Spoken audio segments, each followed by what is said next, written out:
Ya, Bismillah, Assalamualaikum warahmatullahi wabarakatuh. Ya, Kami berdua dari kelompok 8 ingin mempresentasikan hasil kerja kami berdua. Perkenalkan, saya Sauriko Giovanni Putra, NPM 191201129. perkenalkan Ya, nama saya Dian Permana Putra, NPM 19620110102. oke. Di sini langsung saya mulai presentasinya. Diawali dengan pendahuluan. WTO sendiri dibentuk tanggal 15 April 1994 di Marrakesh, Maroko, setelah perundingan panjang mengenai perdagangan dunia yang disebut putaran Uruguay, berlaku efektif sejak 1 Januari 1995 dan Indonesia meratifikasi lewat DPR tanggal 13 Oktober 1994 menjadi Undang-Undang Nomor 7 Tahun 1994. Dalam draft Final Act Perjanjian Marrakesh dikemukakan tentang rancangan mendirikan Multilateral Trade Organization (MTO) yang kemudian diubah menjadi World Trade Organization sebagai pengganti GATT. Putaran Uruguay telah meluaskan cakupannya secara substansi dan telah menghasilkan banyak perjanjian baru yang sebelumnya tidak pernah diganti GATT. Oke, next. Oke, tujuan dari GATT ini sendiri mendorong arus perdagangan antara negara dengan mengurangi dan menghapus berbagai hambatan yang dapat mengganggu kelancaran arus perdagangan barang dan jasa, memfasilitasi perundingan dengan menyediakan forum negosiasi yang lebih permanen, kemudian untuk menyelesaikan sengketa mengingat hubungan dagang sering menimbulkan konflik-konflik kepentingan. Kemudian mendorong arus perdagangan antara negara dan menghapus hambatan yang mengganggu kelancaran arus perdagangan barang dan jasa. Next dah kayaknya. Udah deh kayaknya. Hmm, Oke. Fungsinya. GATT membantu membangun sistem perdagangan multilateral yang semakin liberal melalui perundingan perdagangan. Kesimpulan negosiasi putaran Uruguay menyebabkan terciptanya kesepakatan baru seperti perjanjian umum perdagangan jasa GATS dan pembentukan Organisasi Perdagangan Dunia WTO pada tahun 1995. Next. udah, Oh, ini. Udah. Ya, udah, gantian. gantian ya. Ya, selanjutnya saya akan menjelaskan tentang sejarah ringkas tentang WTO. Sejarah ringkas. WTO secara resmi berdiri pada tanggal 1 Januari 1995. Cikal bakal WTO adalah GATT, General Agreement on Trade and Trade, yang berdiri sejak tahun 1948. Setelah WTO secara resmi berdiri, GATT tetap eksis sebagai salah satu bagian dari WTO. Sejajar dengan GATT, GATS, General Agreement on Trade and Service, dan TRIPS, Agreement and Trade on Trade Related Speech of Intellectual Property Rings. Perbedaan utama GATT dan WTO. GATT bersifat on-hold dan sementara waktu. Persetujuan umum tidak pernah di diratifikasi oleh parlemen negara anggota dan tidak mengandung ketentuan bagi pencipta suatu organisasi. WTO memiliki anggota, sedangkan GATT terdiri dari para pihak yang menegaskan bahwa GATT secara resmi merupakan suatu teks legal. GATT hanya memasukkan perdagangan barang, sedangkan WTO mencakup GATT atau barang, GATS jasa, dan TRIPS kekayaan intelektual. Sistem penyelesaian sengketa WTO lebih cepat dan lebih otomatis daripada sistem GATT yang lama. WTO dan persetujuan di dalamnya bersifat permanen, dan sebagai OI, WTO memiliki aturan-aturan yang pasti dan diratifikasi oleh negara-negara anggotanya. Penyelesaian sengketa.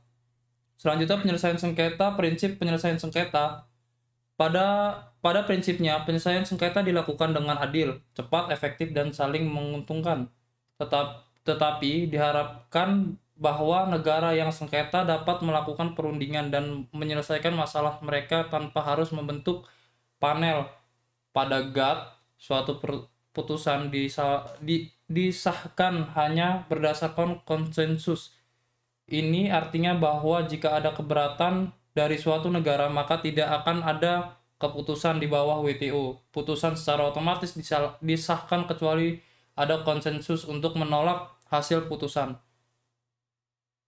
Yang ingin merintangi keputusan harus mendekati seluruh anggota WTO, termasuk lawan sengketanya, untuk membatalkan keputusan panel proses penyelesaian sengketa. Penyelesaian sengketa menjadi tanggung jawab di Dispute Settlement Body (DBS). Badan ini terdiri dari para ahli yang bertugas menelaah kasus dan satu-satunya yang memiliki otoritas membentuk panel. Panel secara resmi bertugas membantu DBS membuat keputusan atau rekomendasi. DBS dapat menerima atau menolak keputusan panel atau keputusan pada tingkat banding. DBS juga memonitoring pelaksanaan putusan dan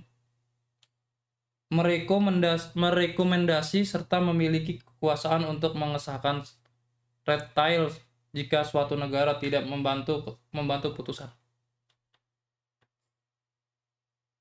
Tahap penyelesaian. Tahap konsultasi maksimum 60 hari sebelum dibawa ke panel negara sengketa harus berunding konsultasi untuk mencari jalan keluar. Tahap 2, panel maksimum 45 hari untuk membentuk panel plus 6 bulan panel bekerja untuk menghasilkan keputusan.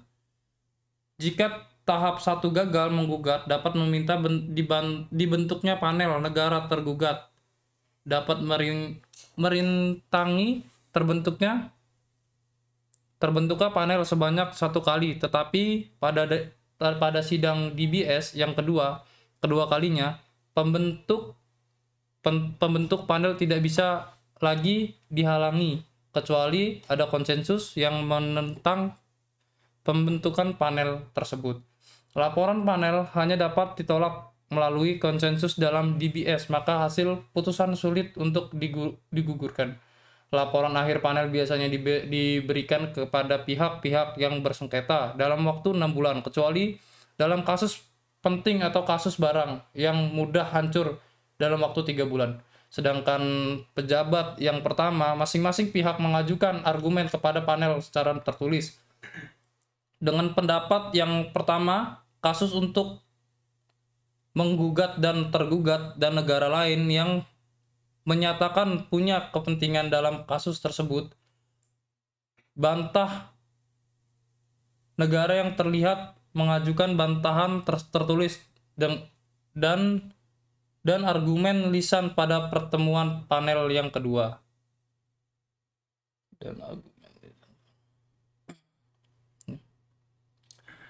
Peran ahli. Panel dapat meminta pendapat para ahli atau menunjukkan expert review group persiapan pendapatnya. Draft pertama, panel mengajukan draft laporan yang berisi latar belakang, fakta, dan argumen untuk kedua belah pihak dan memberikan waktu 2 minggu kepada pihak untuk memberikan tanggapan. Laporan ini tidak membuat temuan dan kesimpulan akhir.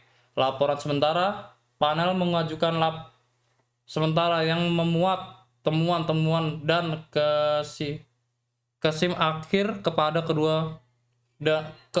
pihak kedua dan memberikan 1 minggu untuk memberikan tanggapan. Peninjauan, lamanya waktu untuk menanggapi tidak melebihi 2 minggu, dan dalam waktu tersebut panel biasanya bersidang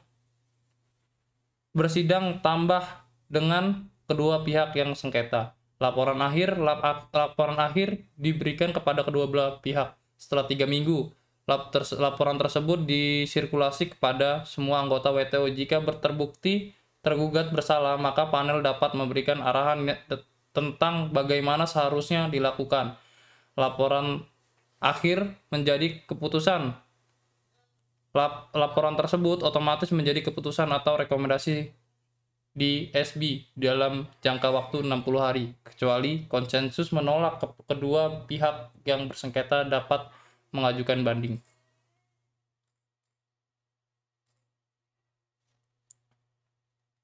Waktu penyelesaian sengketa, konsultasi, mediasi, dan lain-lain sekitar 60 hari. Pembentukan dan penunjukan panel 45 hari. Laporan final panel pada pihak sengketa 6 bulan. Laporan final panel pada semua anggota WTO 3 minggu. DSB mengesahkan laporan 60 hari total tanpa banding 1 tahun. Laporan banding 60-90 hari. DSB menegaskan laporan banding 30 hari total dengan banding di tahun, banding 1 tahun 3 bulan, banding applies. Harus didasarkan pada suatu peraturan tertentu seperti interpretasi legal atau suatu pasal dalam suatu persetujuan WTO.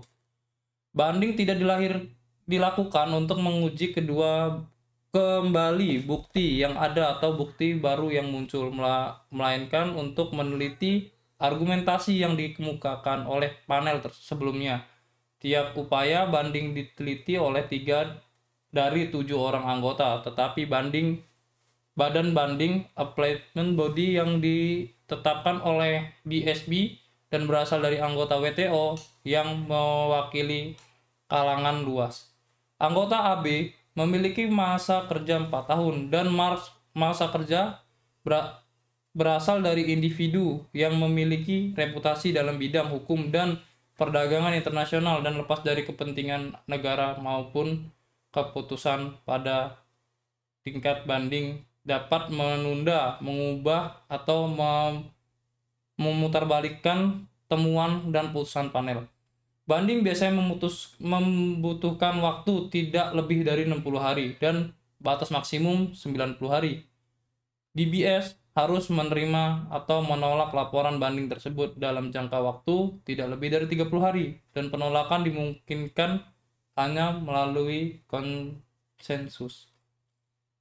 Dan itu tadi presentasi dari kelompok 8. Jika ada salah kata mohon maaf. Kepada Tuhan mohon ampun. Sekian presentasi dari kelompok 8. Terima kasih.